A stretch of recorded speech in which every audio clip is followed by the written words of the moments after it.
penny's goals, don't they? As I said, I want to be rid of polio. I don't want anyone to have to know about it. We are working on water projects. We're working big time on water projects, and I understand that your club is going to, we'll call it, buy into a water project and help support that. Literacy, you're doing that also. Literacy projects can be done here at home or in a foreign country. And the district support of health and hunger. And I'm going to explain how those all work together very shortly here. This is Bing Pratt giving a check to John Germ for $100,000 to help eradicate polio.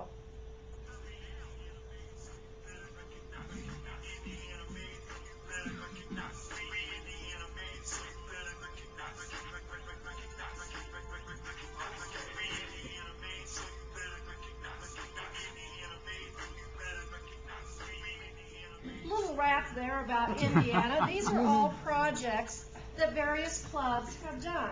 And I want you to come to the district conference with a little display of what your club does. That's the time to blow your own horn. When we go to the district conference, you get ideas from another club. See, my husband is, I guess you call him the engineering type, whatever that metallurgy stuff is. And he always talks about the University of Missouri at Rolla, where he attended, where he graduated, and how they do research and development and all that kind of thing. And I'm going, phew. But R&D doesn't mean the same thing in Rotary. It's called rob and duplicate. So you go to the district conference, you see some club over here doing something, you bring it back to your club, fit it to your community, and then do it. So it's really okay. Uh-oh, here's an animal. Right next to Deborah. I love this picture. Yeah, right next to you. That very distinguished gentleman there on the left, who's really checking out that animal, is Judge down in Indianapolis. By the way, what is that animal? A heifer. A heifer. A what? A heifer. It's a heifer. There is a, do we have any farmers here? We don't have any farmers in a city club, do we? There is a difference between a cow and a heifer, and I am not going to explain that to you. There is a heifer. And the reason is that this is my idea for solving the problem of literacy, health and hunger, and water. And here's how it goes. What I plan to do is to go into any of these third world developing countries where we're digging wells. Once we have wells, then the children don't have to walk 4 to 6 hours a day to bring water. It's usually the wife or the children. Men have this figured out, see? It's the wife or the children who have to walk and bring the water. Okay? If the children don't have to walk all that time getting water, then they'd be available for school. Then if they had proper food and nutrition, they'd be able to stay awake and attend classes and pay attention to what is going on. So this is what I plan to do, is to partner with Heifer International. When we go in to dig a well, then also go in with Heifer International. How many of you here know what Heifer International is? Okay, I usually run a video here, but because of time, I'm really not going to do it. It's basically the philosophy to feed a man for a day, give him a fish, to feed him for a lifetime, teach him to fish. So we take the animal in and we give it to some farmer. When that farmer has extra milk or extra eggs, whatever it is, he is required to give some to his neighbor. And just like we feel good when we give to the foundation, that person's self-esteem is raised because he or she is able to share with someone else. You see, I have another thought too, and that thought is that if a farmer is able to feed his family and he or she themselves is full and satisfied, I don't think they're going to be quite as readily listening to some terrorists come along and promise them the moon if they'll pick up arms and follow them. So there may be some world peace involved in there too. So I'm asking people to help us join in the partnership with Heifer International. Now, here's the deal. If you're going to do a project, you've got to have some money. So never let it be said that Judy Hollander, the district governor, came and didn't give you some idea as to how to make some money.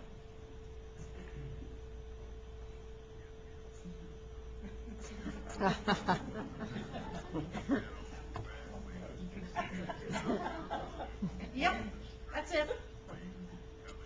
See, I'm a farm girl. Here's the deal. This is a moneymaker. People really do it. And this is what I'm telling all the clubs. If you do this fundraiser, I want to be invited, and there will be very special recognition for your club at district conference. Cow pasture bingo. What you need is a big field, and you mark off squares like you would on a bingo board, and you put numbers on them. And then you lead in one at a time, a very well-filled cow. And wherever the cow leaves a cow pie, that person wins. Okay? This is especially good if you do this in the spring of the year when the grass is green and fresh. Okay. All right. You can make money. I presented this to a club. Let's see.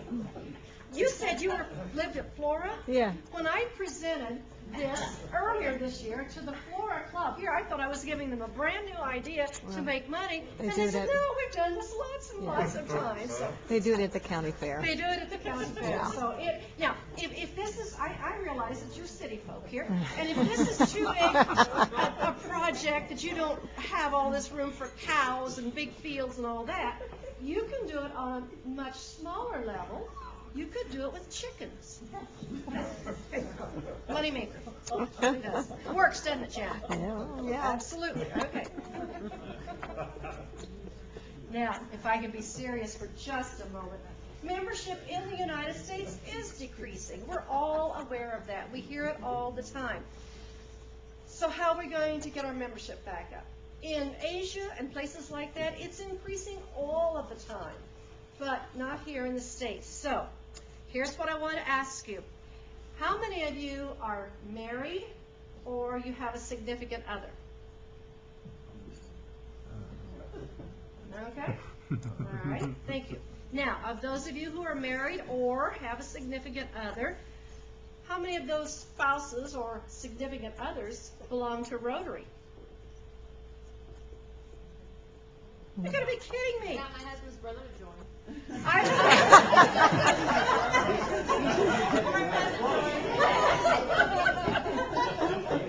You mean that I'm the only one here whose spouse belongs to Rotary? My husband is the president of my home club. And so I asked the question, does that make me his boss? Or no? Anyway, Rotary seriously is a gift. Someone asked you to join Rotary. And you have a spouse, you picked them out because of good qualities. No, not picking on any group, but let's say, well, theoretically anyway. I'm not picking on any club, but let's say the spouse is a wife, and she belongs to Altrusa, and you belong to Rotary. Well, she's going over here, going to her clubs, and you can't go to that, and she's spending money there and doing their projects, and you're over here doing Rotary. I firmly believe if you put that all together, and you both are headed in the same direction, and you both are attending the same meetings, I think it'd be better for your marriage, and it would certainly be better for Rotary. I truly believe that.